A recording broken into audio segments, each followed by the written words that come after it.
عليكم ورحمة الله وبركاته. الحمد لله رب العالمين، والصلاة والسلام على أشرف الأنبياء والمرسلين نبينا محمد وعلى آله وصحبه أجمعين. يا أيها الذين آمنوا اتقوا الله حق تقاته ولا تموتن إلا وأنتم مسلمون. وقال رسول الله صلى الله عليه وسلم: فإن أصدق الحديث كتاب الله وخير الهدي هدي محمد صلى الله عليه وسلم وشر الأمور محدثاتها فإن كل محدثة بدعة وكل بدعة ضلالة وكل ضلالة في النار. اللهم la ilma lana illa ma 'allamtana innaka antas samiul alim. Amma ba'd, Bapak Ibu sekalian, kita akan menggunakan kesempatan kita malam hari ini untuk mengkaji satu ayat yang terdapat dalam surat Al-Qalam ayat yang keempat.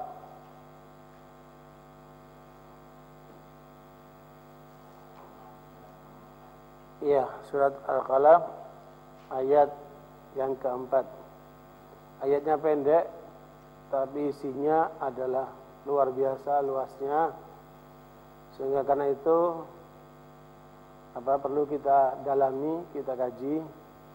Semoga Allah SWT memberikan ilmu kepada kita, memintarkan kita agar kita bisa mengikuti apa yang tertuang di dalam ayat keempat surat Al-Qalam itu.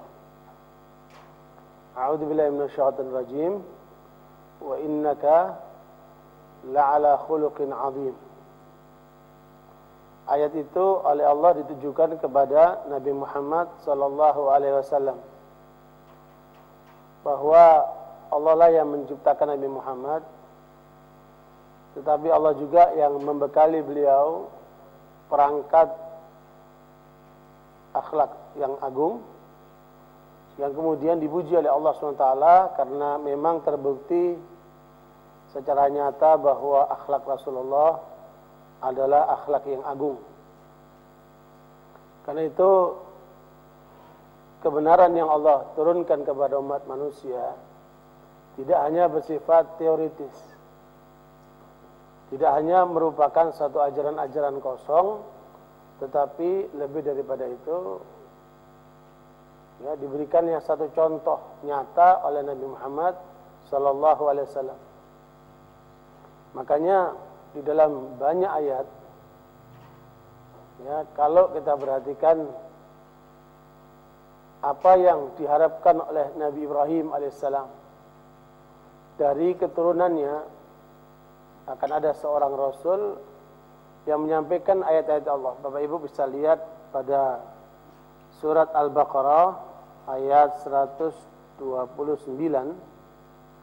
berawal dari doa dan harapan Nabi Ibrahim alaihissalam sebagai kakek Nabi Muhammad sallallahu alaihi wasallam. Karena seluruh Bani Israel itu berujung kepada Nabi Ishaq. Nabi Ishaq itu dari Yakub kepada apa? Kepada Nabi Ishaq, dan Ishaq adalah anak dari Nabi Ibrahim alaihissalam.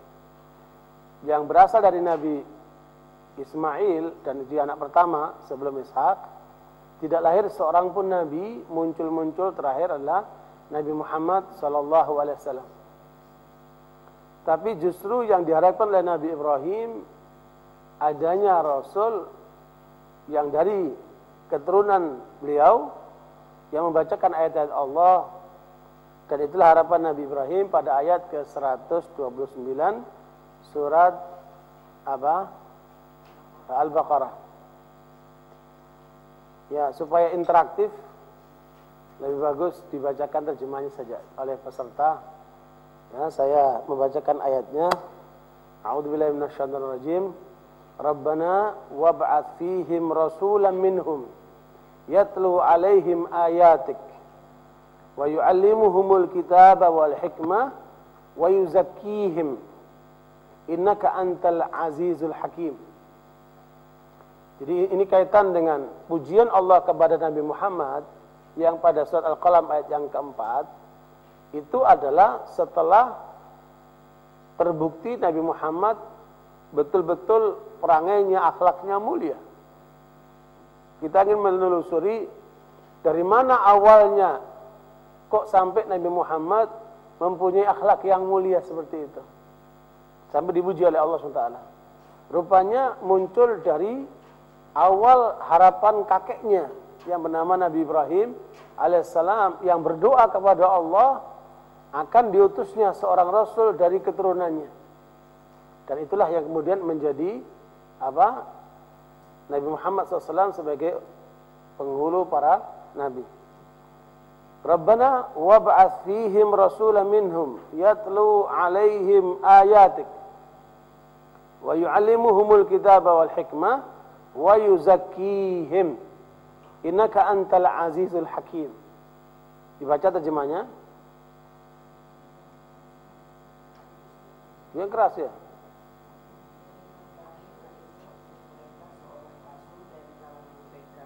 Yang akan membacakan kepada mereka ayat-ayat Engkau dan mengajarkan kepada mereka Alkitab, Al-Quran dan Al-Hikmah, As-Sunnah, serta mensucikan mereka. Sesungguhnya Engkaulah yang maha perkasa lagi maha bijaksana. Inilah permintaan Nabi Ibrahim alaihissalam. Diutusnya seorang rasul dengan 3 misi: membacakan ayat-ayat Allah, mengajarkan Al-Quran dan Sunnah, kemudian mensucikan jiwa para pengikutnya. Ya, tetapi permintaan Nabi Ibrahim ini dikabulkan oleh Allah dengan koreksi. Permintaan Nabi Ibrahim ini dikabulkan sama Allah dengan koreksi. Di mana letak koreksinya? Disebutkan oleh Allah di dalam surat Al-Jum'ah ayat yang kedua. Surat Al-Jum'ah ayat yang kedua, penjelasan tentang walladzi ba'atsa fil ummiyina rasulan minhum yatlu 'alaihim ayatihi wa yuzakkihim wa yu'allimuhumul kitaba wal hikmah wa in kanu min qablu la fi dhalalin mubin. Ayat yang ke-129 jangan ditutup dulu supaya ada perbandingan Bapak Ibu, supaya perhatikan di mana koreksi Allah terhadap permintaan Nabi Ibrahim. Karena ini menyangkut proses pembentukan manusia. Ya. Allah lebih tahu tentang bagaimana cara membentuk karakter manusia.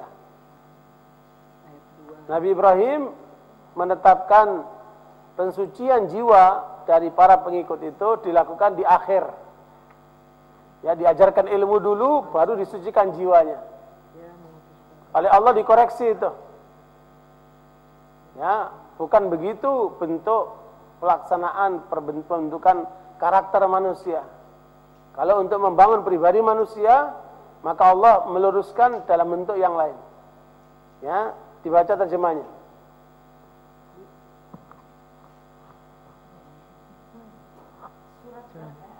Ayat 2 ya. Ayat yang kedua, surat Al-Jum'ah. Bismillahirrahmanirrahim. Dialah yang mengutus kepada kaum yang buta huruf seorang rasul di antara mereka, yang membacakan ayat-ayatnya kepada mereka, mensucikan mereka dan mengajarkan kepada mereka kitab dan hikmah as-sunnah, dan sesungguhnya mereka sebelumnya benar-benar dalam kesesatan yang nyata. Di sini kita perhatikan di mana letak koreksi Allah terhadap permintaan Nabi Ibrahim. Bahwa membentuk karakter manusia, membangun kepribadian manusia, bukan dengan memberikan ilmu dulu baru diberikan perbaiki akhlaknya, tidak seperti itu. Ya, makanya saya sedang membawa ini satu penelitian di koran Republika, dibahas panjang lebar hari Kamis yang lalu, ya, tentang akhlakul karimah dalam kurikulum pendidikan. Ya, akhlakul karimah dalam pendidikan. Ini ada hasil penelitian di barat. Pribadi manusia itu ada 2 sisi. Ada namanya soft skill, ada hard skill. Ya, soft skill itu adalah inter atau intrapersonal. Jadi sesuatu yang muncul dalam pribadi orang itu sehingga lahirlah perangai perilaku yang bagus. Nah, soft skill ini menempati posisi sampai 80%. Sementara hard skill itu adalah kekuatan tubuh kita dan kemampuan otak kita itu. Itu masuk hard skill. Itu cuman porsinya 20%. Ya. Ini diungkapkan dalam hasil penelitian Goldman tahun 85, juga ada Sternberg tahun 2005. Hasil penelitiannya menyebutkan seperti itu. Makanya kalau ingin membentuk karakter manusia dengan SDM yang berkualitas, bukan hanya sebatas kognitif. Kalau kita lihat kurikulum di Indonesia, itu terbentuk karena tiga hal. Pertama namanya apa? Kognitif, kemampuan otak yang diberikan dengan suplai pengetahuan-pengetahuan umum. Ya, baik itu menyangkut kimia, fisika, matematika dan sebagainya. Kemudian ada yang kedua namanya afektif. Bapak Ibu yang menjadi guru ataupun ahli pendidikan akan paham itu.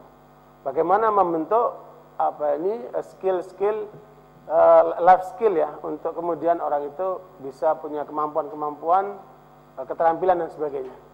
Kemudian yang ketiga namanya psikomotorik, satu hal yang muncul dari pribadi seorang terdidik untuk menyangkut masalah talenta, semangat, kemudian motivasi dan sebagainya. Ya. Nah, integritas di dalam satu kaitan kurikulum Indonesia ternyata kaitan dengan akhlak mulia itu minim sekali. Ya, dan itu kan kalau dikatakan akhlak mulia beda dengan etika, beda dengan moral.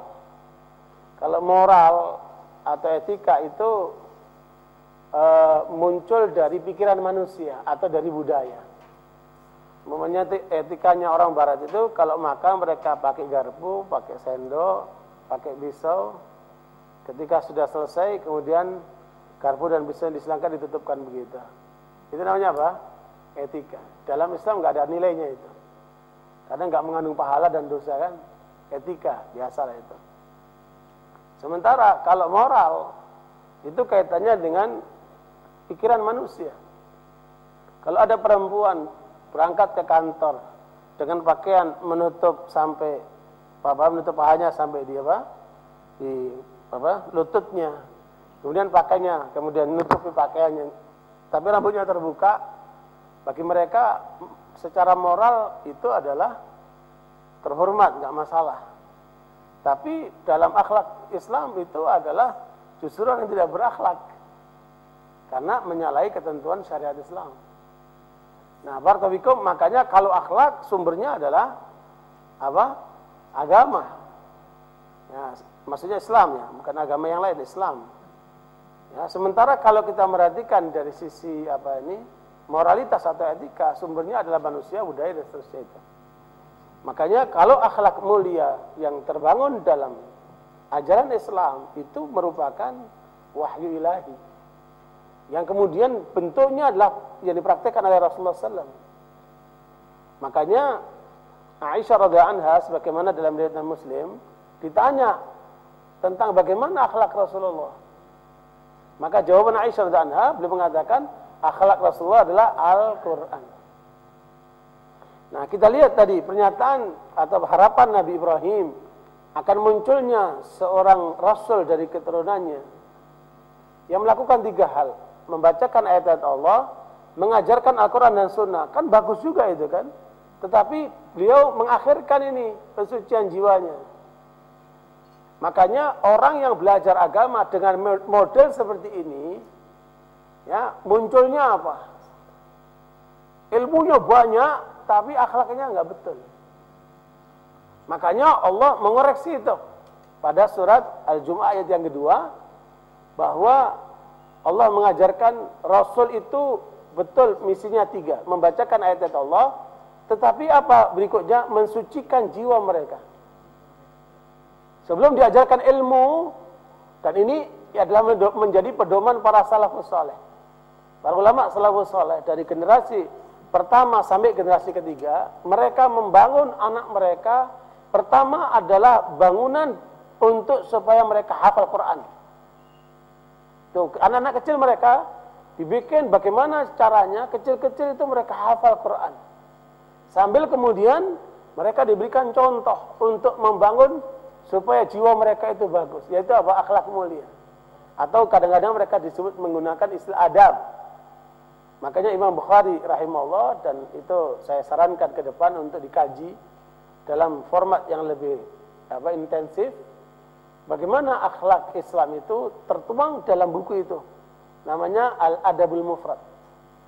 Karangan Imam Bukhari yang bukan dalam kitab sahihnya, tapi kumpulan khusus riwayat-riwayat tentang para salafus saleh, Rasulullah, para sahabat yang lainnya, bagaimana mereka membentuk karakter yang akhlak mulia itu pada diri mereka.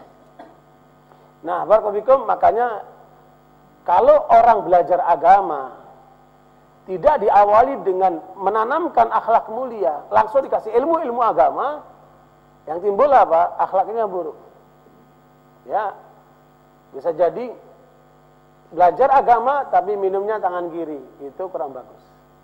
Ya, belajar agama tapi kemudian katanya kasar.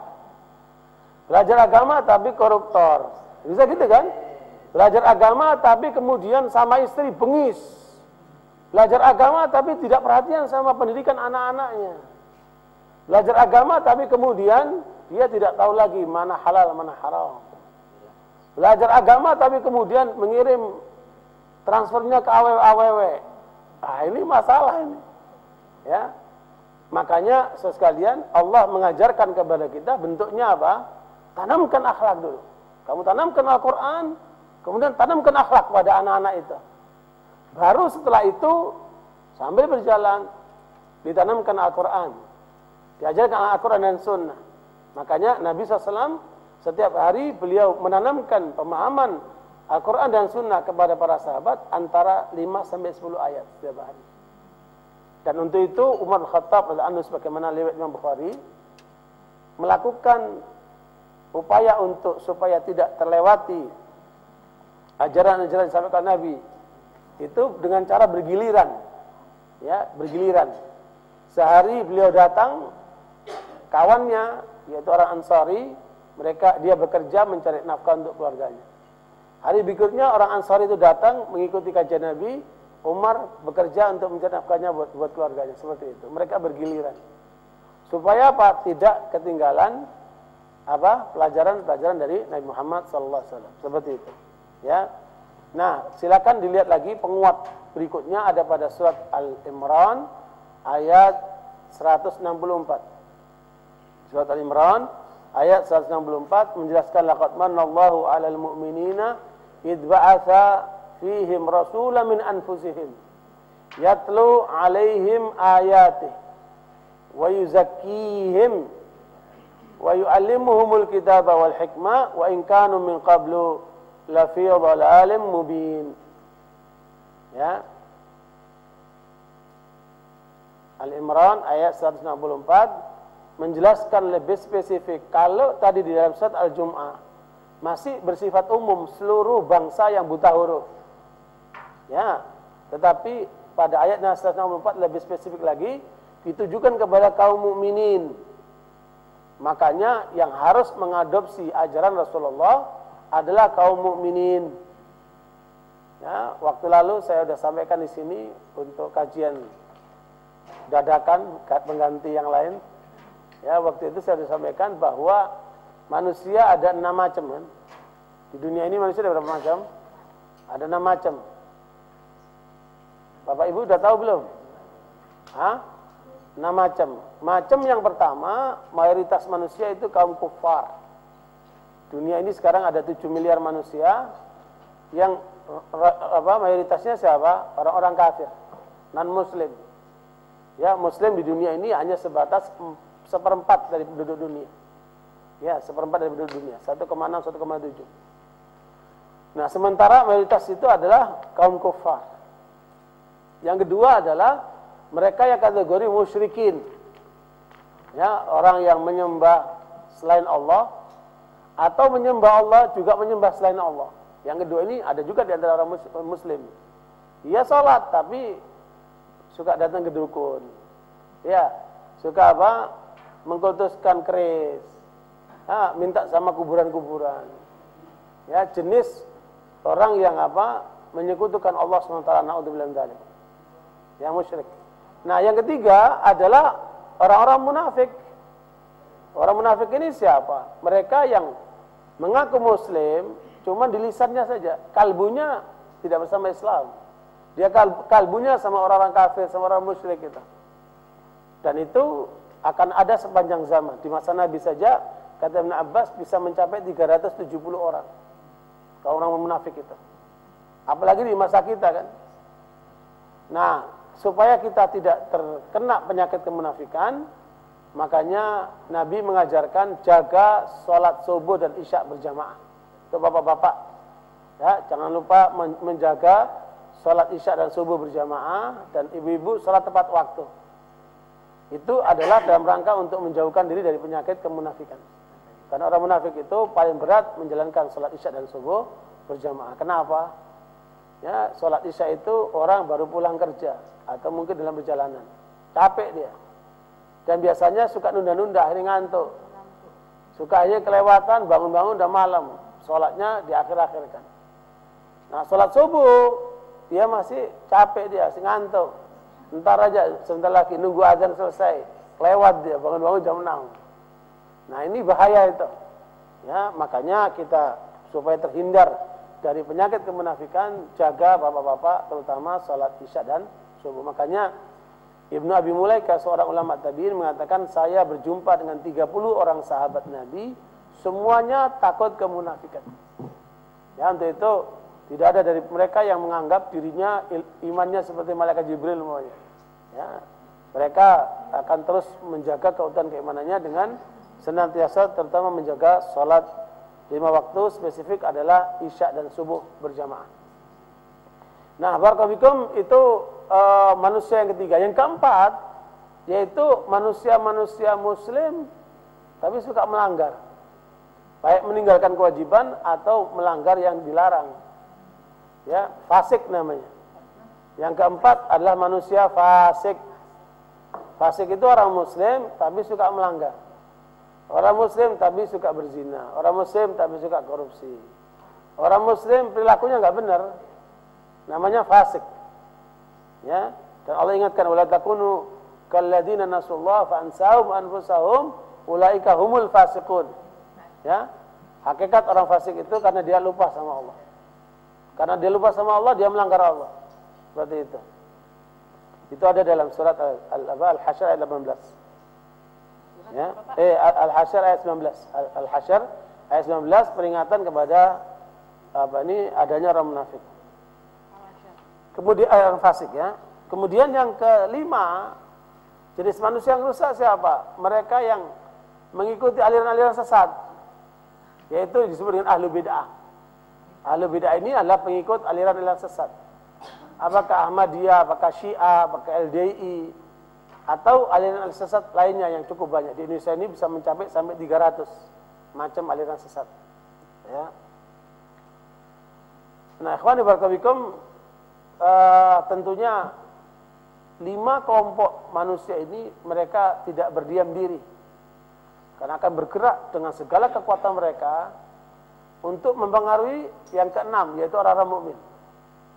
Orang mukmin itulah posisi manusia yang keenam. Mereka yang yakin atas kebenaran ajaran Allah, kemudian mereka menjalankannya sesuai dengan kemampuan masing-masing. Nah, makanya ayat yang ke-164 surat Al-Imran yang tadi kita bacakan lebih ditujukan kepada orang-orang mukmin.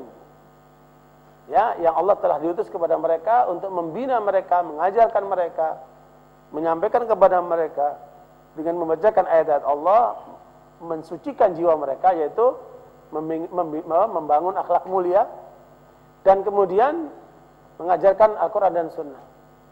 Ya, makanya orang Muslim, orang mukmin harus orang yang cerdas, paham Al-Quran, berakhlak mulia, jiwa mulia, ditambah dengan penguasaan terhadap Al-Quran dan Sunnah. Kalau tidak, yang terjadi apa? Wa in kanu min qablu la fi dhalalin mubin. Kalau tidak melakukan 3 hal itu, yang terjadi akan berada dalam kesesatan yang nyata.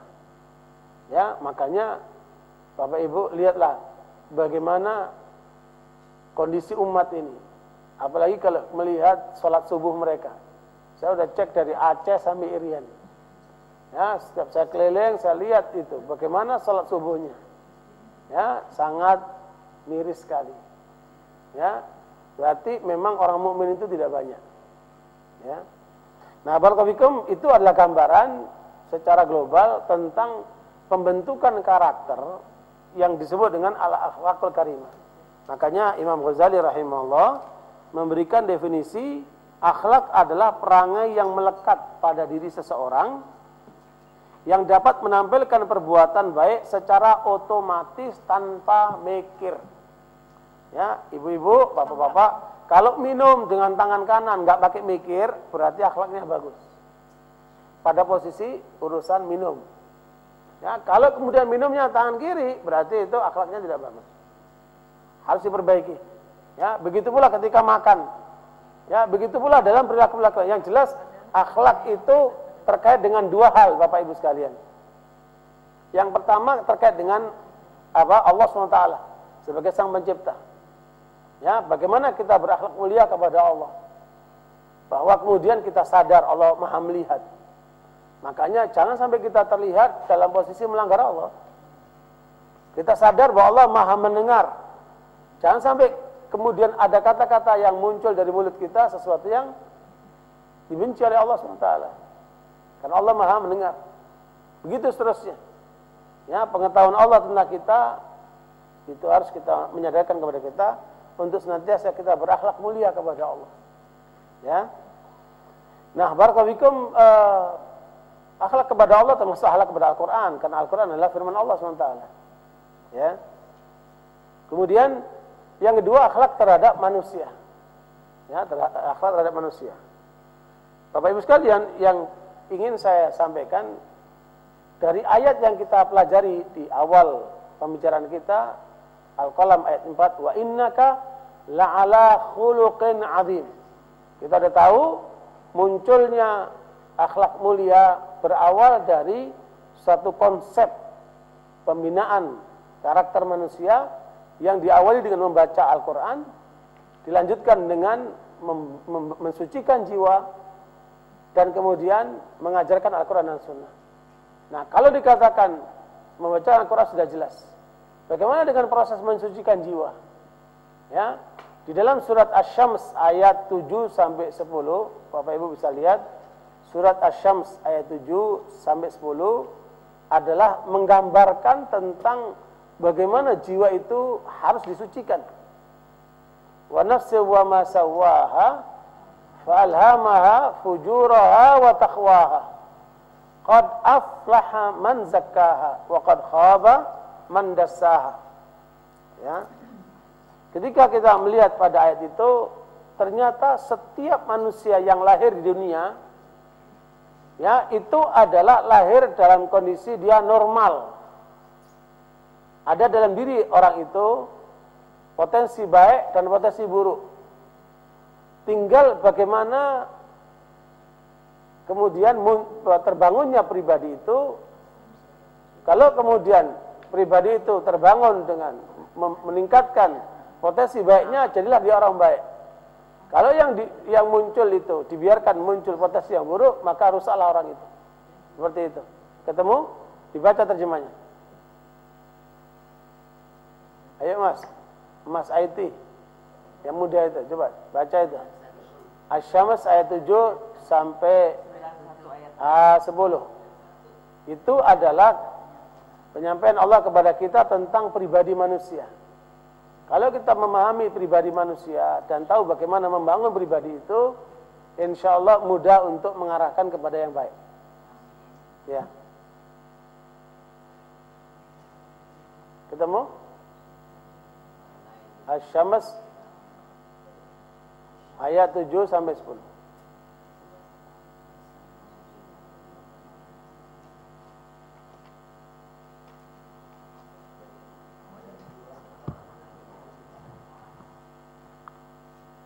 Ya.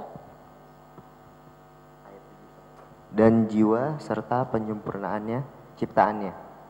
Maka Allah mengilhamkan kepada jiwa itu jalan kefasikan dan ketakwaannya. Sesungguhnya beruntunglah orang yang menyucikan jiwa itu. Dan sesungguhnya merugilah orang yang mengotorinya. Ya, jadi Bapak sekalian, setiap anak yang lahir, kita sudah dewasa ini ya, kita nggak bicarakan tentang kita. Anak yang lahir dari bayi itu, setiap anak yang lahir itu, dia diberikan oleh Allah dua potensi baik dan potensi buruk. Maksudnya apa? Pada anak yang lahir itu, tertanam umpamanya contoh, ada rasa takut dalam diri dia. Tapi ada rasa berani dalam diri dia. Rasa takut negatif, rasa berani adalah positif. Itu ada dua-duanya sama anak ini. Dalam diri anak itu, dia ada sifat pelit, tapi juga ada sifat apa? Dermawan. Nah, begitu pula sifat-sifat yang lainnya. Ya, apakah sifat-sifat yang lainnya? Sabar, kemudian emosional, itu semua ada pada anak-anak itu. Makanya nggak ada anak itu lahir terus pendusta, nggak ada. Anak itu lahir, dia ada sifat dusta, ada sifat apa? Ada apa? Jujur. Tergantung daripada siapa ini. Lingkungannya kan. Nah, barakallahu fikum, inilah yang dimaksud. Makanya yang harus kita munculkan itu sisi positifnya itu. Ya, supaya dia jadi pemberani, supaya dia jadi dermawan, supaya dia jadi apa? Anak yang penyabar dan seterusnya. Sifat-sifat baik itu yang harus kita munculkan. Sifat buruk kita tekan. Nah, kalau kita bisa melahirkan anak yang seperti ini, berarti kita sukses mendidik anak. Kalau enggak, berarti kita gagal. Itu ayatnya. Nah, kemudian untuk lebih lanjut, ini dalam bahasa agama namanya fitrah. Allah sebutkan dalam surat Ar-Rum ayat 30. Bapak bisa lihat surat Ar-Rum ayat 30. Fa'aqim wajhaka lid-dini hanifah. Fitratallah allati fatara an-nasa 'alaiha.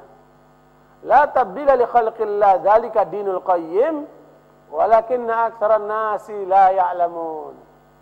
Nih, banyak orang enggak paham kata Allah bahwa di dalam diri manusia ada fitrah itu. Yang fitrah ini harus dibangun di atas agama ini. Kalau fitrah itu melanggar agama, menyalahi agama, rusaklah fitrah itu. Subhanallah. Ketemu ayatnya, dibaca terjemahnya.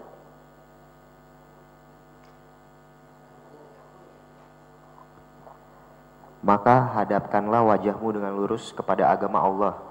Tetaplah atas fitrah Allah yang telah menciptakan manusia menurut fitrah itu. Tidak ada perubahan pada fitrah Allah. Itulah agama yang lurus, tetapi kebanyakan manusia tidak mengetahui. Fitrah ini dalam bahasa Inggris namanya insting.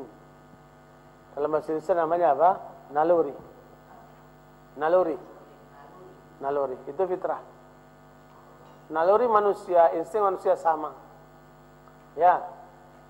Tetapi kemudian Rasulullah SAW menafsirkan ayat itu dengan sabda beliau dalam riwayat Muslim, kullu mauludin yuladu 'alal fitrah fa abawahu yuhawidanihi aw yunassiranihi aw yumajjisanihi. Kata Rasulullah, setiap anak yang lahir tergantung kepada kedua orang tuanya. Apakah kedua orang tuanya akan menjadikan dia Yahudi, Nasrani atau Majusi?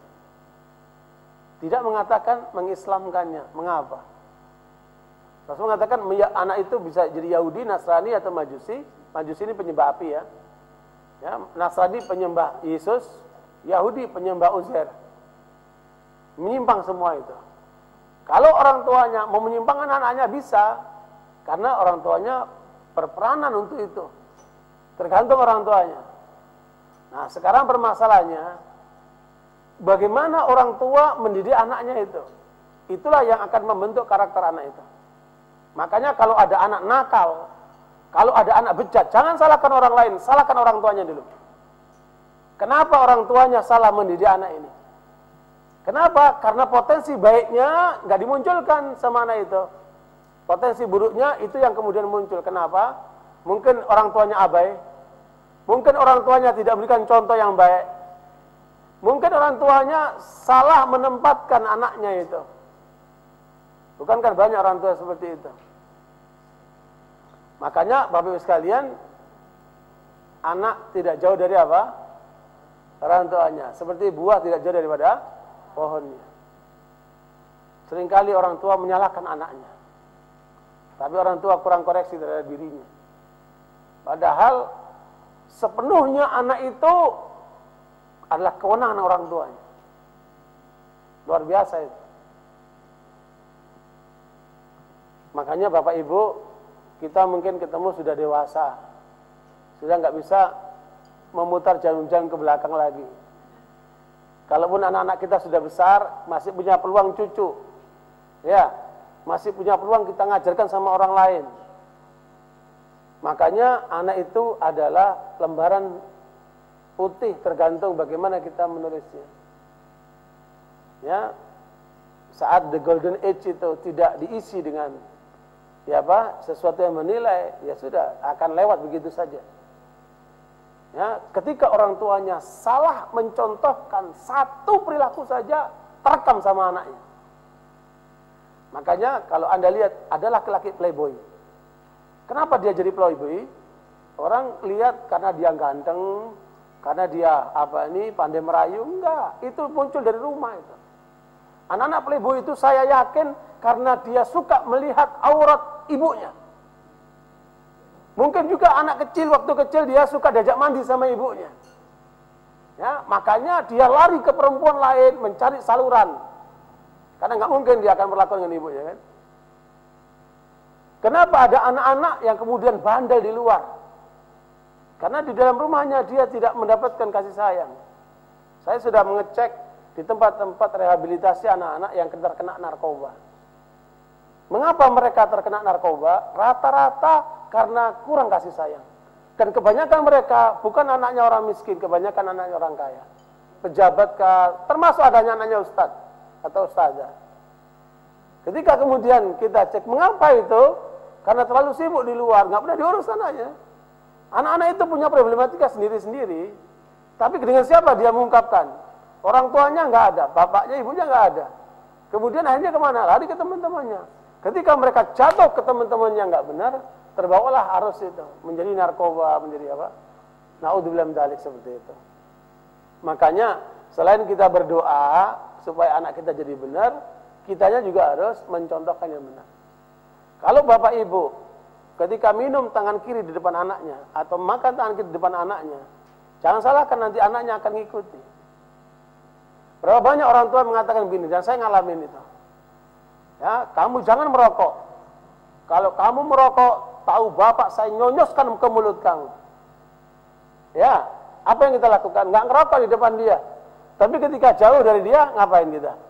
Ngerokok, dia aja ngerokok. Ya, makanya bapak-bapak yang ngerokok, jangan salahkan ketika anaknya ngerokok. Kenapa? Otomatis mereka akan ngikuti. Kenapa? Anak itu melihat bapak, sosok bapak itu pahlawan. Anak itu melihat ibu itu segala-galanya. Ketika kemudian mereka mencontohkan yang buruk, akan terbawa kepada pengaruh itu kepada anak itu. Seperti itu. Makanya Bapak Ibu, saya baru tahu teori ini setelah anak saya sudah agak besar. Agak menyesal juga. Karena itu kita mendidik anak itu seringkali menggunakan metode trial and error. Nyoba-nyoba salah, nyoba-nyoba salah. Ya, kenapa? Enggak tahu teorinya. Ternyata saya temukan teori yang disampaikan oleh Imam Hasan al-Basri. Bagaimana menghadapi anak itu? Luar biasa. Sekarang saya terapkan itu untuk anak-anak yang masih kecil yang bisa itu, dan juga anak-anak yang besar yang bermasalah juga bisa diselesaikan. Apa itu teorinya? Sederhana sekali. Bapak Ibu catat. Dan saya yakin ini perlu dicatat dengan tinta emas itu. Karena memang luar biasa teori ini. Apa yang dia sampaikan? Hasan al-Basri ini ulama tabi'in yang dididik oleh Ummu Salamah, istri Rasulullah. Jadi Hasan al-Basri ini orang lain tapi dididik oleh istrinya Rasulullah SAW, Ummu Salamah. Jadi dia tumbuh di lingkungan keluarga Nabi. Ya, kemudian melahirkan teori pendidikan yang luar biasa. Dia mengatakan, anak yang baru lahir sampai umur 7 tahun, rajakan dia. Rajakan dia.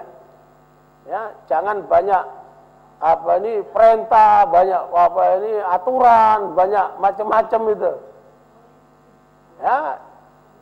Jadi Dia hanya ngikutin kita. Kalau kita sholat, ya ikut sholat. Ya kan? Kita makan, ikut makan dia.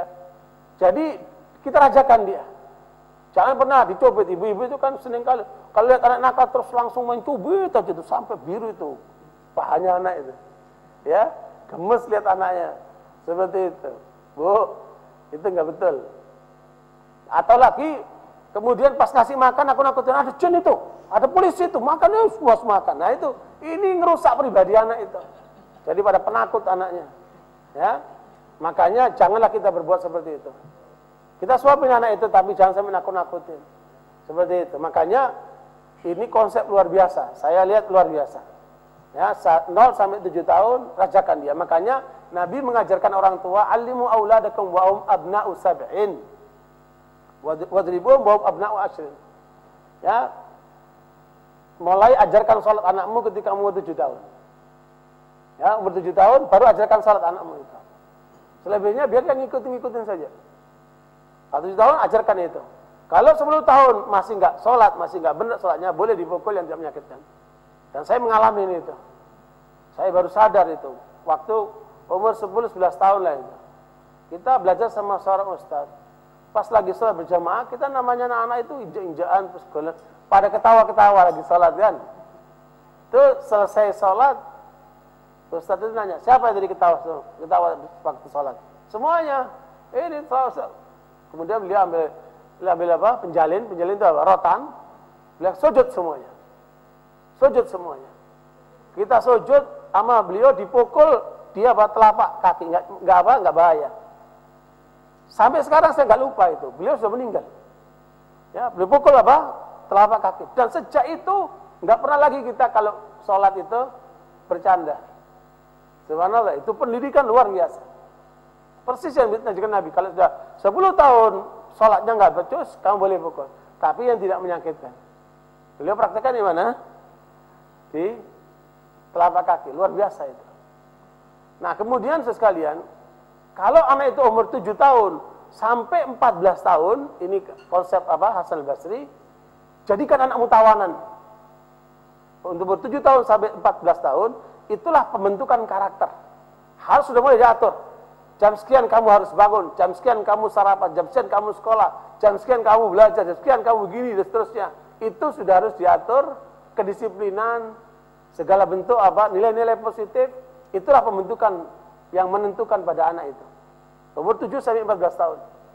Ya, jadikan anak mutawanan. Nah, ketika sudah umur 14 tahun ke atas, jadikan anakmu partner, kawan. Jadi kita kadang-kadang masih mengerasi sikap keras ya kepada anak-anak yang sudah dewasa. Keliru betul itu. Anak-anak itu perlu dirangkul, diajak diskusi, diajak dialog. Mereka sudah punya kepribadian sendiri-sendiri. Luar biasa itu. Makanya sayang banget kalau orang tua tidak mengerti pendidikan dan tidak mengerti psikologi. Ya, dan itulah yang kemudian menyebabkan banyak anak akhirnya salah arah. Ya.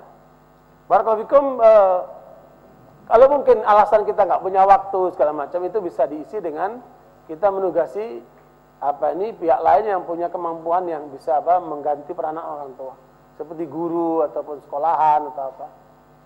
Yang ala kulli hal, jadi pembentukan karakter pertama ada sama orang tua, kemudian melebar ke masyarakat sekitar.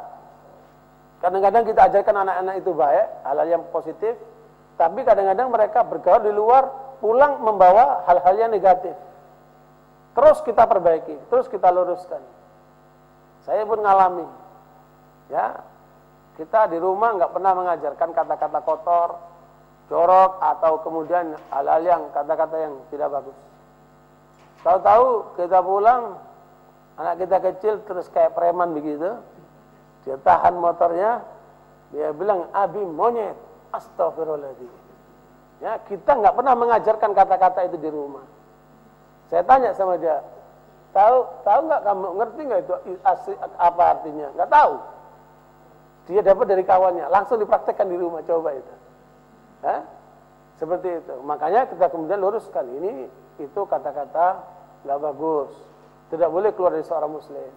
Kita ingatkan, alhamdulillah hilang. Jadi itu dari mana dia dapat? Dari kawan-kawan kampung. Terus akan berinteraksi begitu. Kita terus perbaiki. Nah, nanti ketika dia sudah sekolah, nanti lain lagi.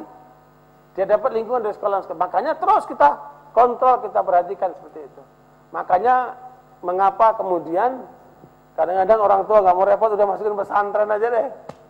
Ya, pasrah bongkokan, udah itu lingkungan bagus, taruh di pesantren, merem sudah. Ya, kita taruh anak kita di pesantren, dan menurut saya dari pengalaman saya pernah memasukkan anak saya kelas 1 SD masuk pesantren supaya lingkungan bagus, nanti supaya hafal Quran, saking semangatnya, ternyata salah. Kita harapkan anak itu yang pintar itu jadi ulama, ternyata gedenya beda. Dia ingin jadi pengusaha, beda lagi. Ya, kenapa? Memang kita salah menempatkan, karena ternyata setelah saya perhatikan anak dari mulai kelas 1 TK SD sampai kelas 6 SD itu butuh kasih sayang orang tua. Nah, bagusnya masuk pesantren itu setelah lulus SD. Dan alhamdulillah berikutnya saya praktekkan semua anak saya lulus SD masuk pesantren. Alhamdulillah hasilnya bagus. Mudah-mudahan itu nanti bisa diikuti, karena sekarang pesantren ini orientasinya udah beda, nggak seperti dulu. Kalau dulu pesantren itu buangan anak. Jadi anak yang nakal yang nggak kuat orang tuanya dibuangnya pesantren. Sekarang tidak, sudah berubah keadaannya. Sekarang kemarin anak saya kelas 1 SMA di pesantren udah hafal Quran. Ya, sekolahnya itu internasional Islamic boarding. Bahasa Inggrisnya, bahasa Arabnya, dan umumnya itu terbaik se-DKI. Ya, kemarin terjadi juara mereka. Itu kelas 1 SMA sudah hafal Quran. Luar biasa itu. Nah, itu memang pesantrennya bagus. Udah bagus, gratis lagi. Nah, barakallahu barangkali yang kayak gini nih perlu diperbanyak lembaga pendidikan gini, karena mereka akan jadi calon-calon pemimpin. Kalau kita melahirkan calon pemimpin yang hafal Quran luar biasa. Di Malang itu ada Profesor Imam namanya. Itu beliau mencanangkan di perguruan tinggi yang beliau pimpin 2015 seluruh sivitas akademika mulai dari tukang sapu sampai rektor harus hafal Quran. Sekarang mereka kerja terus. Kenapa? Setelah melakukan penelitian di Mesir bahwa banyak ilmuwan Mesir yang sukses justru karena mereka diawali dari hafalan Quran. Kemudian itu dipraktekkan oleh mereka, luar biasa. Nah, meskipun sudah tua, tapi semangatnya itu luar biasa. Dan itu barangkali satu kali bisa diundang kemarin, itu pengalamannya bagus sekali, Profesor Imam ini. Nah, barakallahu fikum, ala kulli hal, kembali kepada pembentukan karakter tadi itu adalah kembali pada peranan orang tua, baru kemudian lingkungan, kemudian sekolahan. Tapi tetap kendali ada di rumah tangga. Makanya apalagi sekarang ini bulan suci ya, namanya Rajab. Bulan suci ini ada 4. Kalau jadikan 12 bulan, 4 bulannya adalah bulan suci, termasuk Rajab ini. Apa? Dzulqa'dah, Dzulhijjah, Muharram, dan Rajab. Ya. Nah, pada bulan suci ini seluruh rumah tangga muslim harus rumah tangga yang damai. Tidak boleh ada keributan, tidak boleh ada percekcokan. Ya, seluruhnya meningkatkan amal saleh, menutup sekecil mungkin peluang untuk melanggar Allah SWT. Ya, dan itu terus ditanamkan seperti itu. Makanya kita heran ketika ada seorang ulama yang menikah sampai 20 tahun tidak pernah ribut sama istrinya. Hebat banget itu kan. Ya, kalau kita bisa bertahan 1 tahun aja nggak pernah ribut suami istri, itu hebat banget. Kemudian tingkatkan 2 tahun, 5 tahun, 10 tahun, luar biasa. Tapi nggak ada namanya perkawinan perak, perkawinan emas, itu Nasoro itu semua itu. Bukan dari Islam.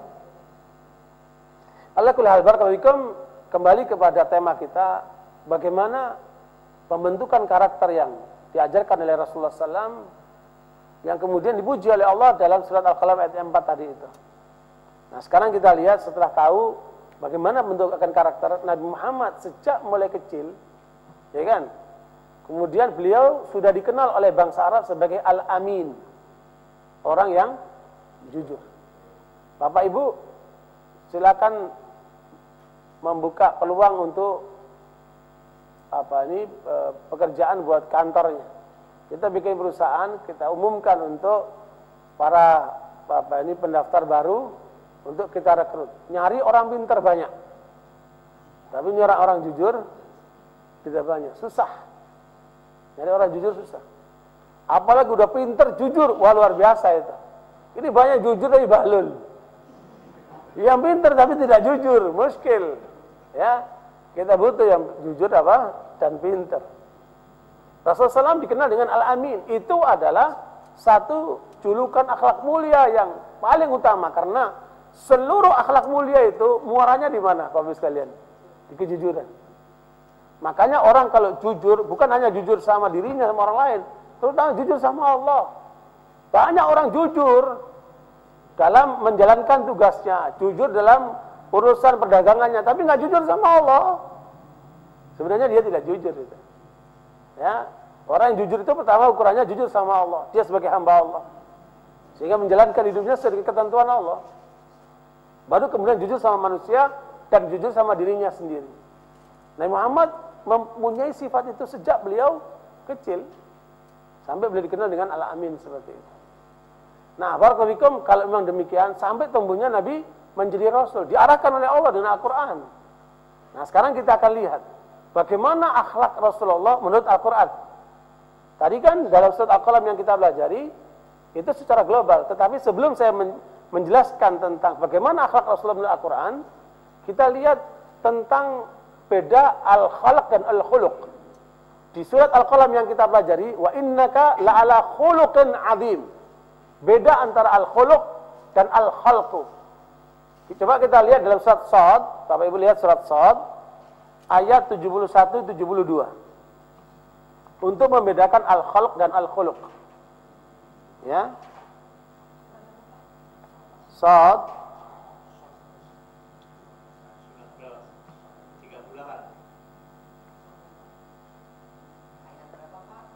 ayat 71-72.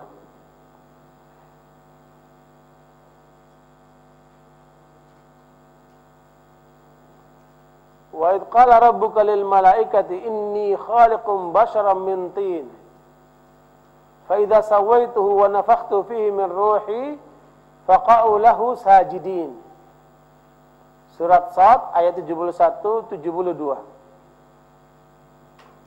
Di situ ada informasi penting.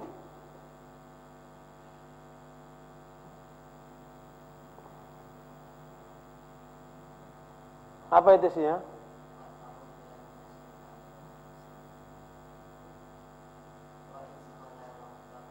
Rabbuka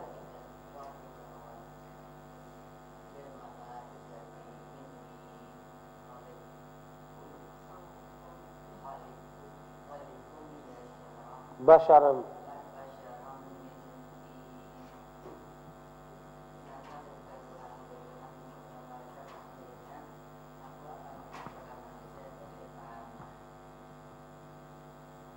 terus Udah. Oh, ayat dulu. ayat berikutnya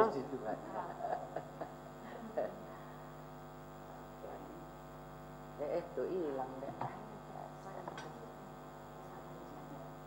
Poin kedepannya, maka apabila telah kusempurnakan kejadiannya dan kutiupkan kepadanya ruh ciptaanku, maka hendaklah kamu tersungkur dengan bersih. itu ngarang itu terjemahannya roh ciptaanku. Di ayat itu enggak begitu. Jadi, Ya, Bapak Ibu perhatikan, ayat itu menggambarkan dua hal.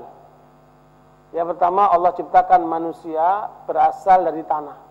Secara physically, Allah nisbatkan manusia kepada tanah, ya kan? Makanya kita itu selalu kaitan dengan tanah.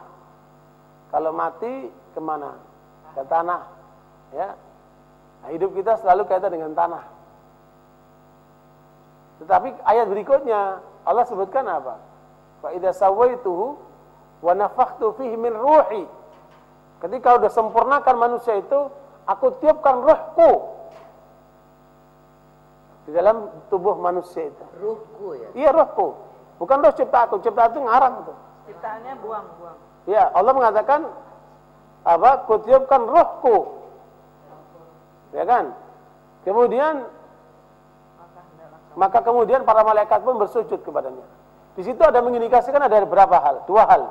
Makanya ada jasmani, ada rohani. maka para malaikat ya. Ustaz. Apa?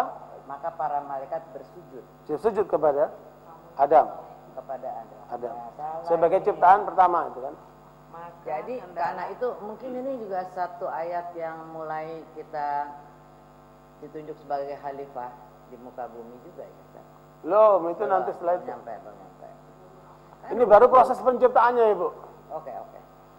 Nah, dari situ kita lihat ada dua unsur. Unsur fisik, Allah nisbatkan kepada mana? Ke tanah. Unsur rohani dinisbatkan kepada Allah. Itulah kemuliaan manusia. Makanya, kalau dalam istilah ilmiah tadi kan,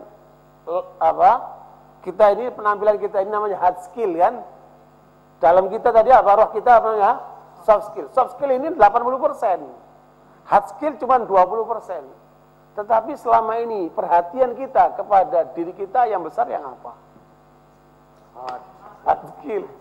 Urusannya makan, minum, tidur, jalan-jalan, olahraga, cari duit, urusannya perut semuanya itu. Urusannya fisik. Tapi rohaninya gimana? Datang udah ngantuk. Ibu, subhanallah, rohani kita itu 80%, tapi kita isinya sembarangan, sambilan. Makanya Bapak Ibu sekalian, maknanya roh kita tidak pernah akan sehat kalau tidak terhubung dengan Allah. Ya, roh kita, rohani kita ini tidak akan pernah sehat kalau tidak terhubung dengan Allah SWT. Seperti itu. Nah, barakallahu fikum, kalau sudah jelas itu, kita lihat sekarang bagaimana terbentuknya akhlak mulia pada diri Rasulullah SAW. Yang oleh Aisyah disebutkan, kalau mau lihat akhlak Rasulullah, lihatlah Al-Quran. Itulah akhlak Rasulullah. Coba kita sekarang gali. Ya, Rasulullah disebutkan oleh Allah di dalam surat Al-Imran ayat 159. Ini gambaran tentang akhlak Rasulullah di dalam Al-Quran. Fabima rahmatin minallahi lintalahum walau kunta faddan ghalidhal qalbi lan faddu min hawlik fa'fu anhum wastaghfir lahum wa syawirhum fil amr fa idza azamta fatawakkal 'ala Allah innallaha yuhibbul mutawakkilin. Ya, ketemu? Udah. Dibaca terjemahnya, biar cepat pulang ya. Ustaz ngantuk ya? Enggak. 159 ayat 3, surat 3 159. Kenapa aneh ente jadi ngatur? 3 159. Lihat terjemahnya aja biar cepat. Maka disebabkan rahmat dari Allah lah kamu berlaku lemah lembut terhadap mereka. Siapa itu? Kamu itu. Rasulullah lah. Rasulullah ya.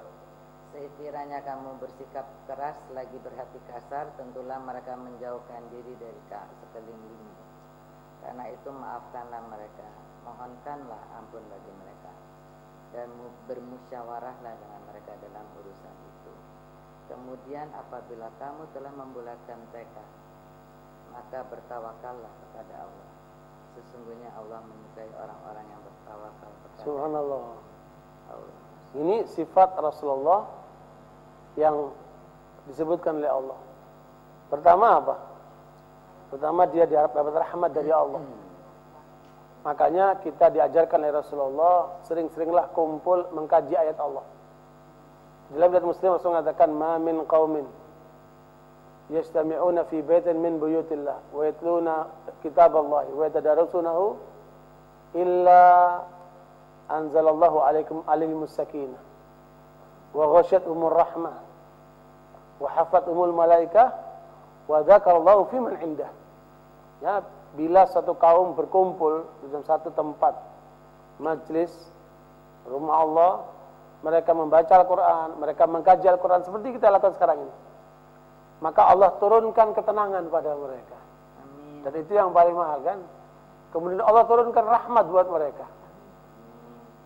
Kemudian bukan cuma itu, Allah turunkan para malaikat yang memintakan ampun buat kita semuanya. Dan lebih daripada itu, Allah sebutkan nama-nama kita di atas sana di depan para malaikat. Subhanallah. Karena itu sekalian Rasulullah SAW sering bermajlis. Beliau itu senang bermajlis seperti ini. Ya, meskipun pernah ada 3 orang lewat, 2 orang masuk di majlis, 1 di depan, 1 di belakang. Yang 1 nggak mau masuk, pergi lewati saja. Kemudian kata Rasulullah, lihat, barusan 3 orang masuk ke dalam majlis, 1 di depan, 1 di belakang, yang 1 meninggalkan majlis ini, nggak mau ke sini.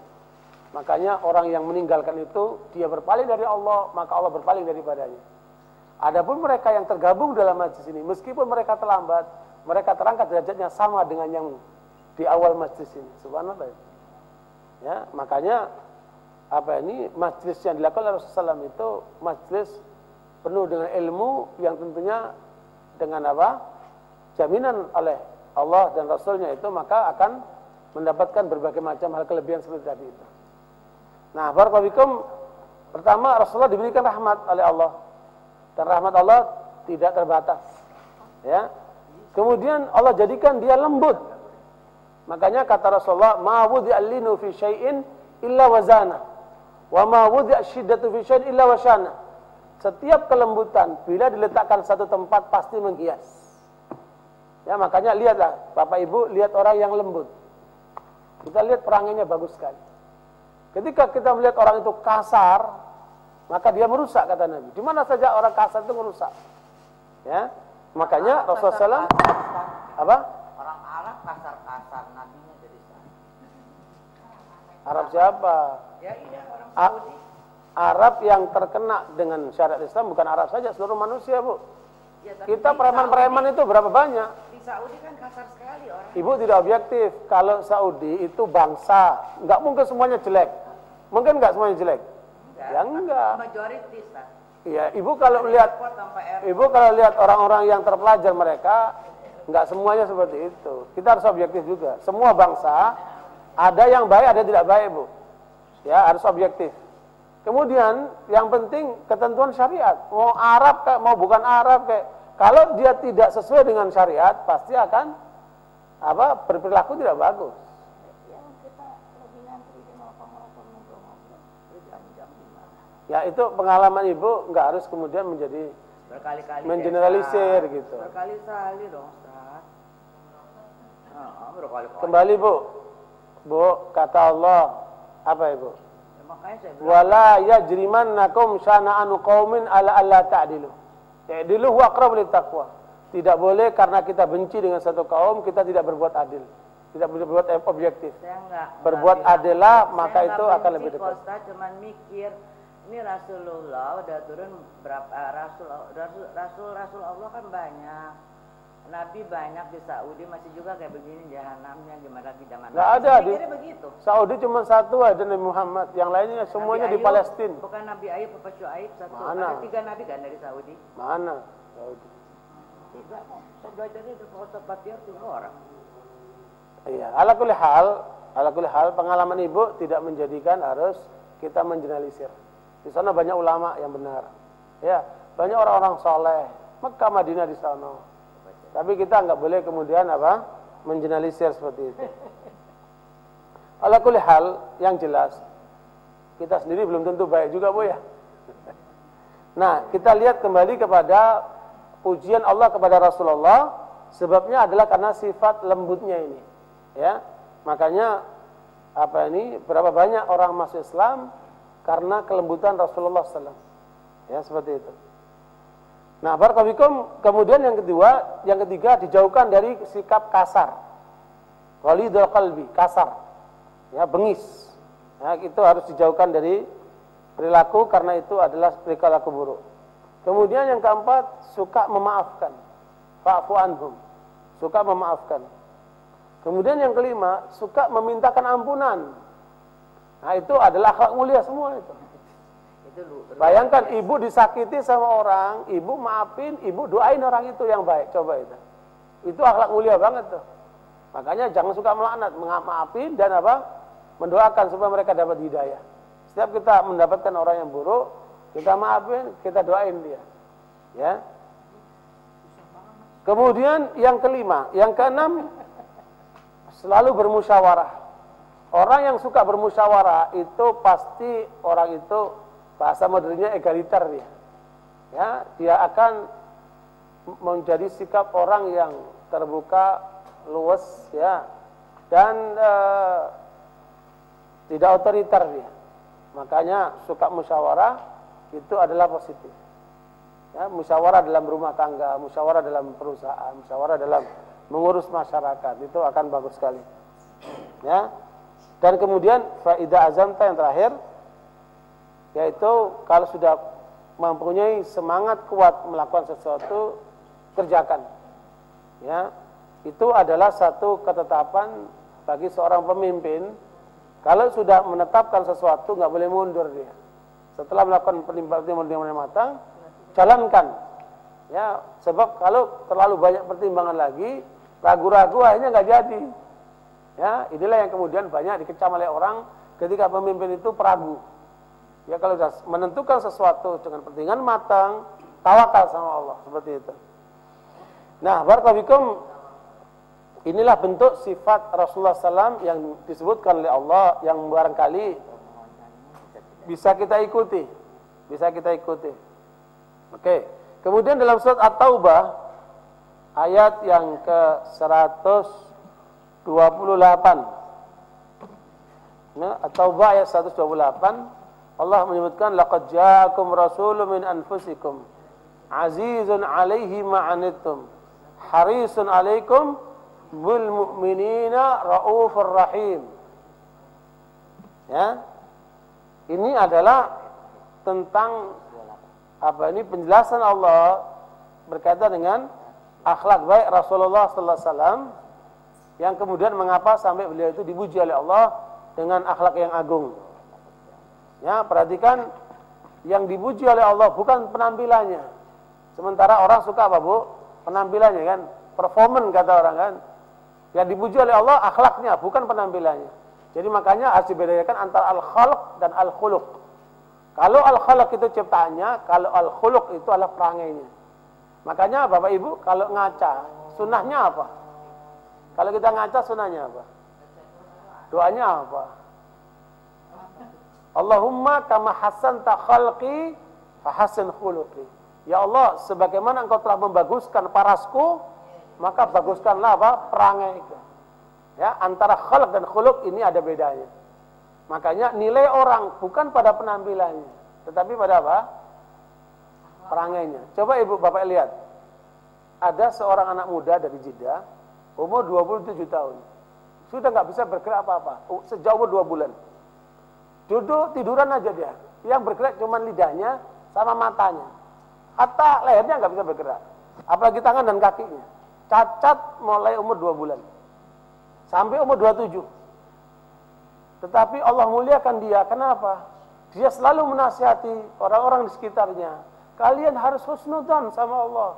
Dan itu ditampilkan di televisi Indonesia pada saat datang ke Ustaz Mansur, Yusuf Mansur, ditampilkan di televisi itu.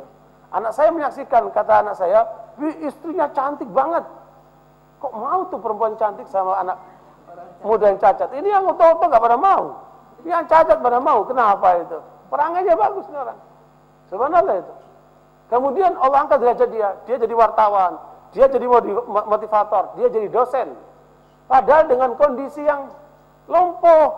Tidak bergerak, cuma lidahnya sama. Tapi orang mau dengarkan. Prinsip dia cuma satu, kalian harus bersyukur sama Allah, jangan suudzon sama Allah. Terus ada yang sehat nanya sama dia, namanya Ammar. Ammar, kamu bersyukurnya sama Allah gimana caranya? Kondisi kamu seperti ini, ya? Apa kata dia? Paling tidak hisab saya di depan Allah lebih ringan dari kalian. Subhanallah itu.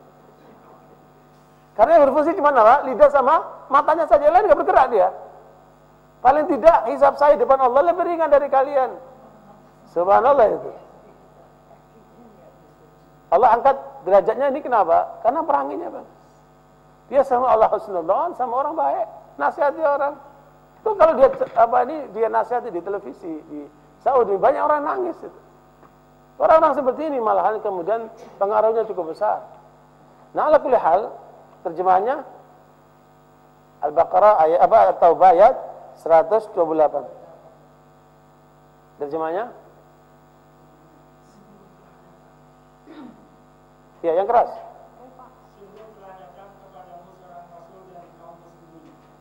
Berat terasa olehnya penderitaan yang kamu alami.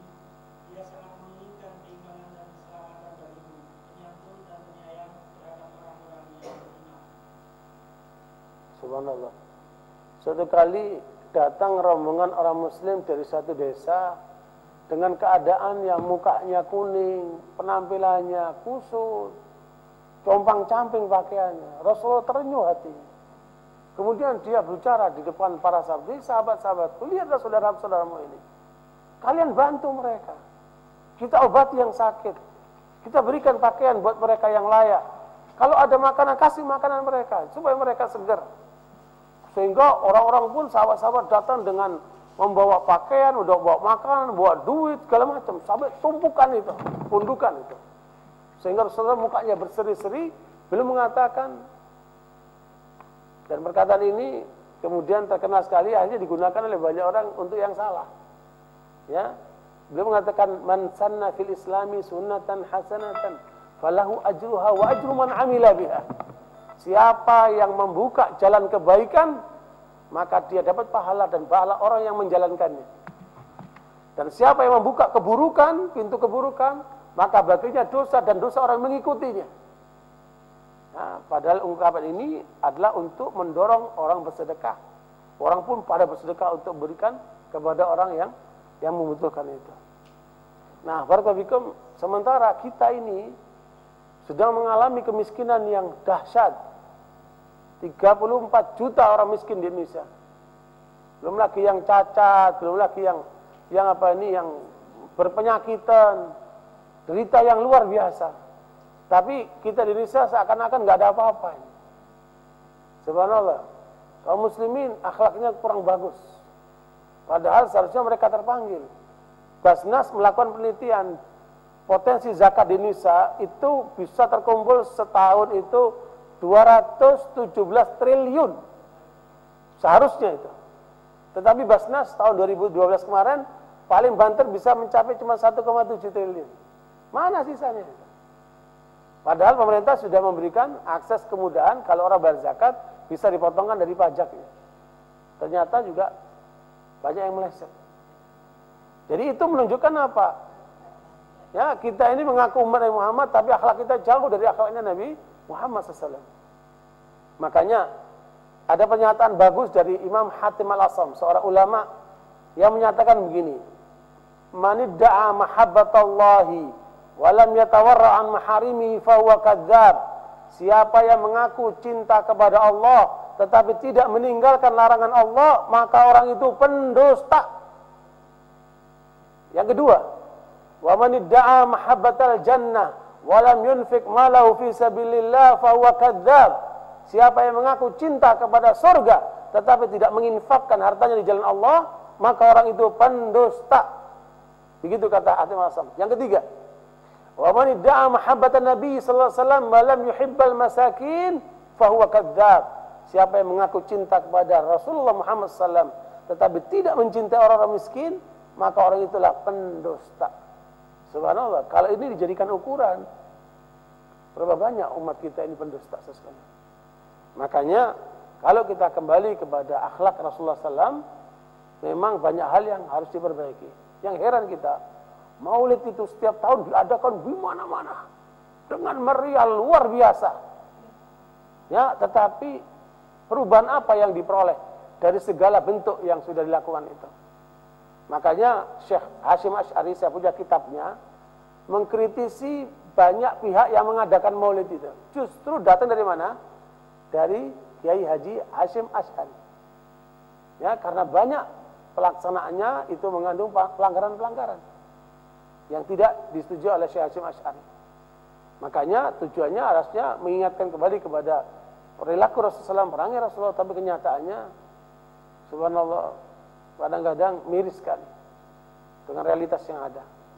Ala kulli hal, terakhir saya punya kumpulan makalah pertemuan ulama dunia di Qatar yang Indonesia diwakili oleh Pak Hamka. Ya, kumpulan makalah itu kemudian dicetak jadi buku sekitar 7 juz, saya punya 7 juz itu. Hasil rekaman muktamar ulama dunia di Qatar tentang sejarah Rasulullah SAW ditinjau dari semua sisi. Jadi pribadi Rasulullah ditinjau dari segala sisi. Sisi kemiliteran, sisi kedokteran, sisi sosial, sisi apa, pendidikan dan sebagainya. Yang menarik dari Indonesia yang bicara adalah Pak Hamka.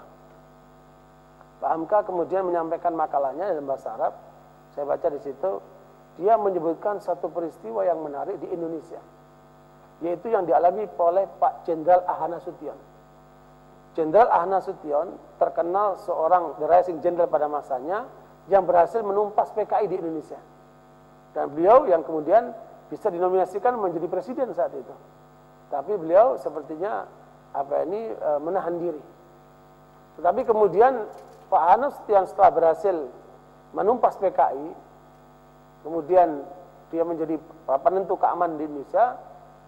Beliau ditanya oleh para wartawan, ya, Bapak sebagai jenderal yang luar biasa ini, siapa idola Bapak? Ya, pikiran para wartawan akan menyebutkanlah jenderal-jenderal lain yang hebat-hebat itu kan. Ternyata yang muncul dari mulut Pak Ahana Sution adalah beliau mengatakan idola saya adalah Nabi Muhammad SAW. Wartawan kemudian mengejar lagi. Bagaimana Anda sebagai jenderal kok menyebutkan nama Nabi Muhammad? Bukan orang-orang hebat di sisi militer. Kata dia, kalau jenderal-jenderal yang lain itu mungkin mereka hebat ketika perang, tetapi banyak dari mereka tidak hebat ketika damai. Tapi Nabi Muhammad hebat ketika perang dan hebat ketika damai. Dan itulah idola saya. Itulah yang dibawakan oleh Pak Hamka pada pada makalah di pertemuan internasional di Qatar, dan itu menarik banyak perhatian para hadirin saat itu. Ya, ada jenderal di Indonesia yang idolanya adalah Nabi Muhammad SAW. Padahal rata-rata jenderal biasanya jauh dari ajaran Nabi Muhammad SAW. Seperti itu. Nah, barakallahu pembahasan tentang perilaku Nabi Muhammad ini akan banyak sekali karena itu menyangkut seluruh Al-Quran. Ya, kalau melihat pada kesempatan lain mungkin nanti kita akan bahas satu bagian lain dari sisi pribadi Rasulullah SAW, yang kemudian beliau banyak menasihati kita bahwa akmalul mu'mina imanan ahsanum khuluqah. Orang mukmin yang terbaik imannya adalah yang terbagus akhlaknya. Makanya ketika orang itu begitu hebat ilmunya, begitu luar biasa ibadahnya, ketika muncul dari orang itu sedikit saja perilaku yang tidak bagus, maka orang akan ngelepeh semuanya. Ya, karena ini tuntutan untuk dibubarkannya PKS ini luar biasa. PKS dituntut untuk dibubarkan saja. Kenapa? Ya, karena beberapa oknumnya kemudian terbukti sejarah tertuduh sebagai pihak yang kurang bagus akhlaknya seperti itu. Ya, apalagi hukum masyarakat. Hukum masyarakat ini keras sekali. Kadang-kadang kejam. Ya, melihat ustadz, melihat sosok ulama, melihat sosok kiai, itu seakan-akan mereka ini malaikat yang tidak boleh salah. Ketika sekali salah, habis itu. Kita ingat itu ketika seorang kiai ketahuan menikah dengan perempuan di satu hotel dalam satu malam. Dengan istihad itu adalah kawin mut'ah, ya kan? Kemudian nama orang ini kemudian menjadi bulan-bulanan di media sampai dia stres, depresi. Ya, kemudian pergi ke satu desa atau satu daerah untuk mengasingkan diri, buat menenangkan dari tekanan masyarakat itu. Setelah itu nggak muncul lagi. Ya, begitulah hukum masyarakat, keras sekali. Nah, kalau kemudian kita umat Islam yang seharusnya mempertontonkan perilaku yang bagus, ternyata terbukti mayoritas yang koruptor siapa? Orang Islam. Ya, mayoritas anak muda yang terkena narkoba siapa? Orang Islam. Di Departemen Kesehatan disebutkan angka penzina di Indonesia itu mencapai 7 juta. Makanya Departemen Kesehatan kan bagi-bagian kondom untuk menyelamatkan 7 juta ini, tukang zina ini. Kemudian BNN menyebutkan angka 5 juta anak muda yang terkena narkoba. Ya. Kemudian bagaimana dengan kenakalan remaja? Bagaimana dengan geng motor? Bagaimana dengan pelaku preman? Bagaimana dengan mafia-mafia itu? Ini perilaku buruk semua itu kan. Bahkan di Jawa Timur ditemukan oleh seorang peneliti dalam kehidupan wanita-wanita PSK, harusnya PSK ya, pekerja seks haram ya. Itu kemudian 80% mereka yang ada di Jawa Timur di Tretes itu, 80% mereka kalau maghrib sholat. Kemudian mereka baca Quran sampai Isya. Kalau di Jakarta masih banyak nonton sinetron ya, mereka baca Quran. Sampai Isya sholat, habis Isya dagang, jual diri.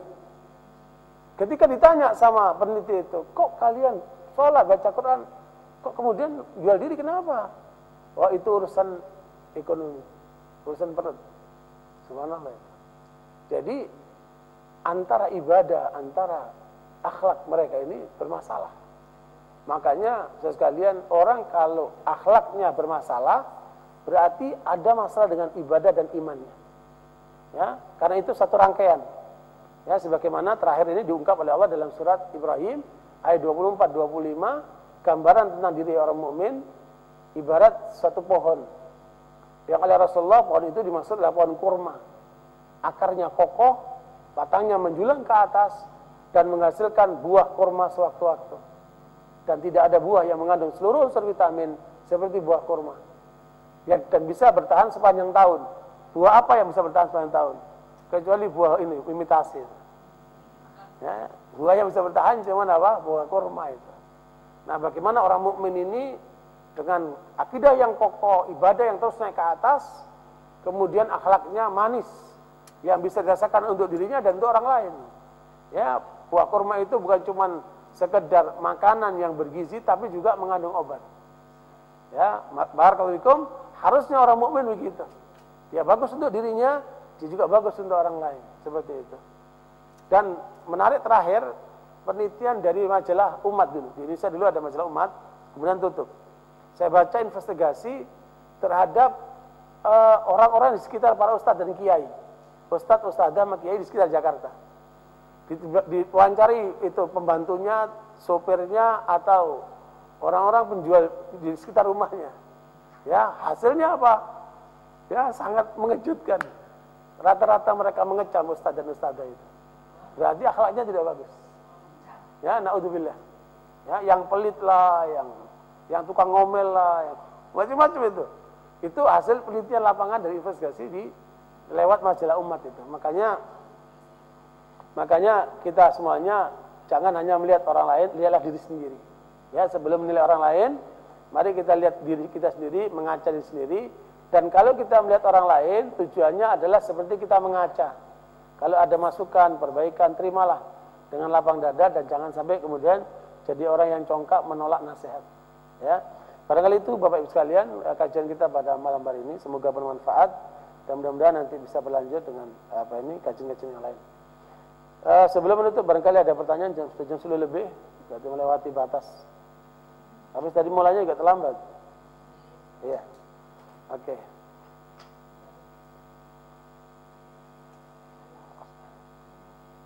Iya, Bu. 14 tahun. Sebagai partner. Sebagai partner. Nah, sekarang kita lihat kan dengan adanya TV, internet gitu. Jadi kayaknya pulang kerja udah capek, udah lelah, terus kapan kalau kita memaksa anak dewasa untuk ayo baca Al-Quran gitu, kayak anak kecil kan udah nggak bisa. Caranya apa itu Pak Ustadz? Kira ininya ya, barakallahu sebenarnya ketika ibu sibuk di kantor, jangan lupa untuk komunikasi sama anaknya lewat SMS, bisa kan? Lewat email, lewat telepon, masih bisa sempat 5 menit, 3 menit, komunikasilah. Sesuatu yang sifatnya perhatian sama mereka. Jangan cuma udah makan belum? Aduh, urusan makan itu nggak disuruh juga makan, dia lapar juga makan. Ya, tapi yang lain coba berikan perhatian. Tadi kamu hari ini udah baca apa? Udah sholat, ya, udah sedekah, udah berbuat baik apa? Itu coba dimotivasi mereka. Tanpa harus memaksa, tanpa harus dengan cara yang kasar. Ya nggak harus ibu terus pulang udah teler terus mau ngomong apa sama anak-anak. Anak-anak juga protes, ya ibu udah teler begini. Iya kan? Nah, kapan kesempatannya? Paling tidak waktu libur. Waktu libur itu harus ada satu waktu kesempatan minimal seminggu sekali lah. Suami, istri, anak-anak itu duduklah bersama, baca 2-3 ayat dari tafsir Ibnu Katsir atau tafsir dibikin sama Al-Ustaz Bakhtiar. Bacalah 3-5 ayat. Kemudian diskusikan antara mereka. Setelah dibicarakan, coba itu akan menjadikan syahdu. Luar biasa. Ketika nanti anak-anak itu sudah berdewasa, mereka pergi yang ke sono, pergi ke luar negeri atau apa, itu dirindukan sama mereka. Jangankan cuma itu ibu, makan bersama antara suami istri sama anak-anak, itu usahakan jangan sehari tidak makan bersama. Kalau bisa makan bersama.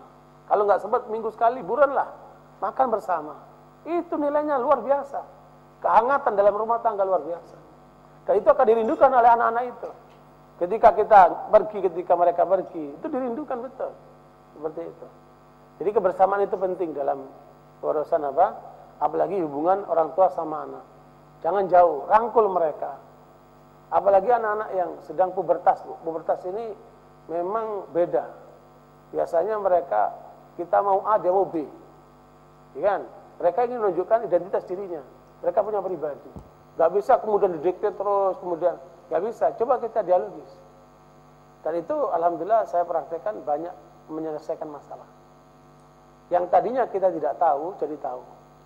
Makanya kita lepaskan anak kita. Selama kita ajar kejujuran, ibu datang pulang kantor, dudukkan sama itu, saya mau dengar, kamu mulai pagi berangkat rumah ngapain aja, jujur. Dan ibu bisa lihat mukanya, matanya, mungkin lihat aja perlu. Orang tidak jujur itu mukanya beda ibu. Berubah dia. Makanya para investigator, para penyelidik itu di polisi di mana-mana, kalau dia nanya, itu pasti yang dilihat apa? Mata. Karena kelihatan, kalau dia bohong kelihatan. Seperti itu. Dia cerita, apa yang kamu lakukan hari ini? Suruh cerita. Kamu sholat di mana? Kamu coba diperhatikan itu. Bisa dialogi seperti itu. Jadi kalau yang dipikirkan aset kita berapa hari ini? Ya sudah. Habis tenaganya itu. Boleh kita interaksi dengan dunia kita, tapi jangan lupa tanggung jawab rumah tangga kita. Anak-anak kita itu nilainya mahal. Barakallahu. Bismillahirrahmanirrahim. Assalamualaikum warahmatullahi wabarakatuh. Waalaikumsalam. Ustaz, tadi ada yang sangat menarik, tapi mohon maaf kami agak terlambat datangnya. Tentang anak yang dewasanya menjadi playboy, pada saat kecilnya sering diajak ibunya mungkin mandi bersama atau hal-hal yang lain ya.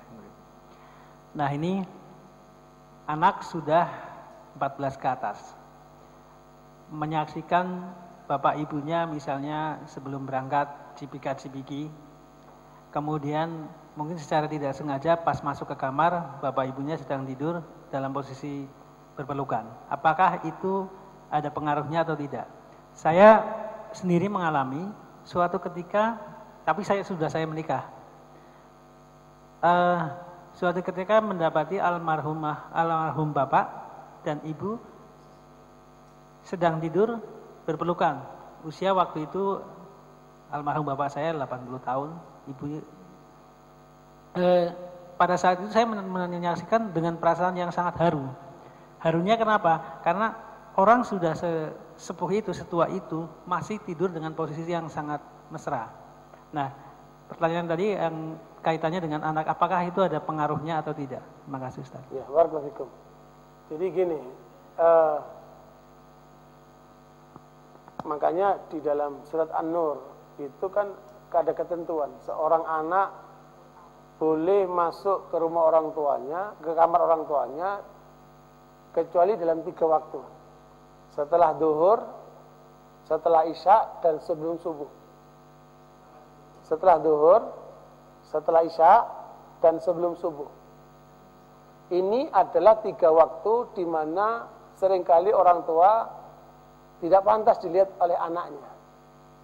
Mungkin dalam berpelukan, mungkin dalam keadaan kurang tidak berpakaian seutuhnya.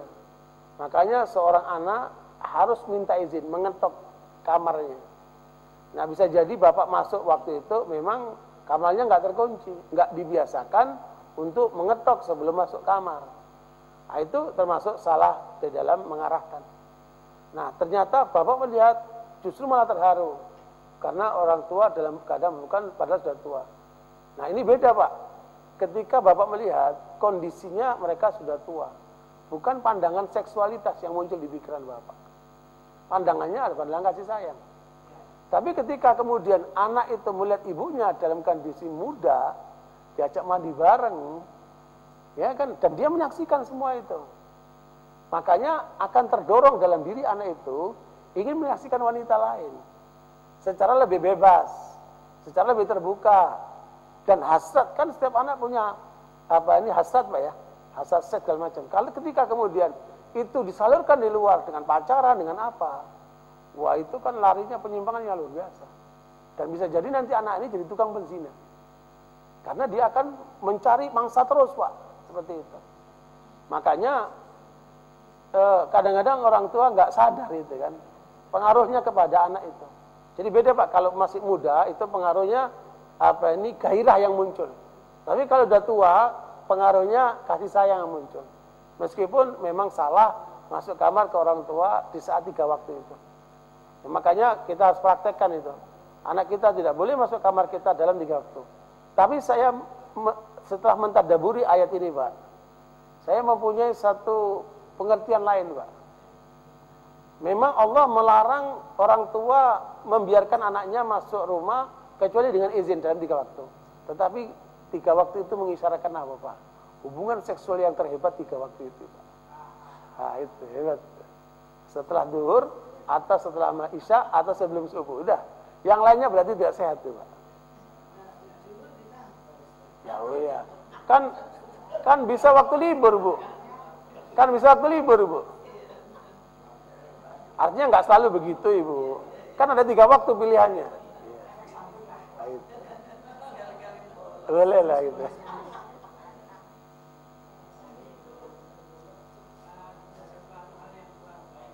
Ya.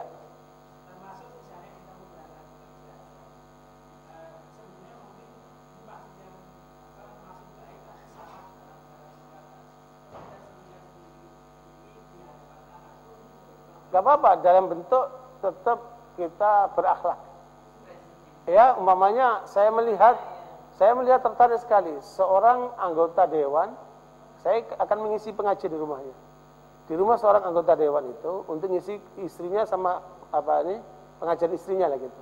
Ketika dia mau berangkat, istrinya salaman, cium tangannya, kemudian dia cium di jidatnya. Ketika anak kita melihat perilaku seperti ini, apa yang terjadi? Salut dia sama orang tuanya. Orang tuaku harmonis. Tapi kalau kemudian ketawa-ketawa yang nggak terarah, kemudian ini mungkin nanti juga akan menurunkan perilaku yang sama kepada anak kita. Makanya kata Rasulullah dalam hadits Muhammad, tidak ada suatu nilai yang lebih hebat yang diberikan oleh orang tua kepada anaknya melebihi mengajarkan adab mulia. Seringkali orang tua pikirannya kan ngasih harta ya. Harta itu bakal hilang dan bakal menyingkir. Tetapi yang namanya tanaman adab dan akhlak mulia itu akan tetap nempel. Dan itulah nilai yang termahal yang diberikan oleh orang tua kepada anaknya. Seperti itu. Barakallahu fikum.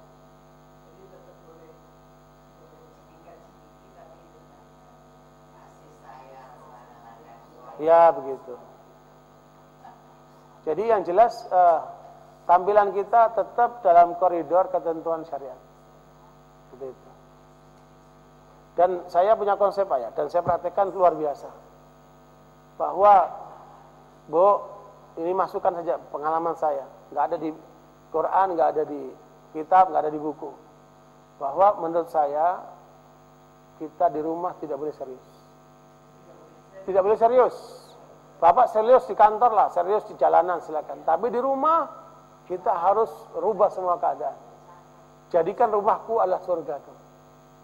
Ya. Bu, sampai anak-anak saya itu lihat saya itu sepertinya nggak pernah sedih. Dalam hati saya, batu apa saya? Nggak mungkin saya nggak sedih, tapi saya nggak pernah mempertontonkan itu di depan mereka. Mau salah apapun, nggak akan pernah seperti itu. Dan itu indah sekali. Sampai anak saya bilang, pokoknya saya ikuti prinsip Abi, hidup harus senang. Itu benar tuh. Tapi dalam ketaatan, tidak boleh dalam kemaksiatan. Senang dalam ketaatan, itu nikmat. Dan Al-Quran itu konsepnya begitu. Nanti dalam waktu kita akan bahas. Konsep kebahagiaan Al-Quran itu kayak apa sih? Kita bukan disuruh jangan bersedih, itu keliru itu. Konsep akan mengatakan kalian harus bahagia. Nah, bentuk bahagianya gimana itu? Itu yang kita pelajari ini. Kita tadaburi insya Allah. Dan saya kira kita semua juga ingin bahagia. Gak ada orang yang ingin bahagia kan? Iya. Nggak Latahzan itu konsepnya Dale Carnegie, Bu. Konsepnya Dale Carnegie. Dale Carnegie itu sebagai seorang motivator di Amerika menulis buku itu, Don't Be Sad, Latahzan, diikuti sama ayat Carnegie itu. Itu bukan konsep Al-Quran. Konsep Al-Quran itu falyafrahu, fabidzalika falyafrahu, kalian harus bahagia. Itu konsep Al-Quran. Dan sama sekali tidak terkait dengan materi. Jangan lupa itu. Tidak terkait dengan materi. Itu nanti bisa didalami nanti. Itu perintah Al-Quran seperti itu. Kita disuruh bahagia. Bukan suruh jangan bersedih, bukan. Seperti itu. Sama sekali. Ibu ketika bahagia, ibu pegang apa? Pegang dompet. Oh, saya bahagia. Atau ibu pegang cek, saya bahagia. Mana bisa begitu? Ibu lihat aja secara normal, orang bahagia bilang, aduh saya bahagia, pegang dadanya begini. Ya kan? Dia pegang apa itu? Kalbunya saya bahagia. Nggak ada pegang dompetnya begitu, saya bahagia karena dompet saya. Nggak ada. Itu bahagia materialistis itu. Nanti hilang lagi itu kebahagiaannya itu, nggak langgeng itu.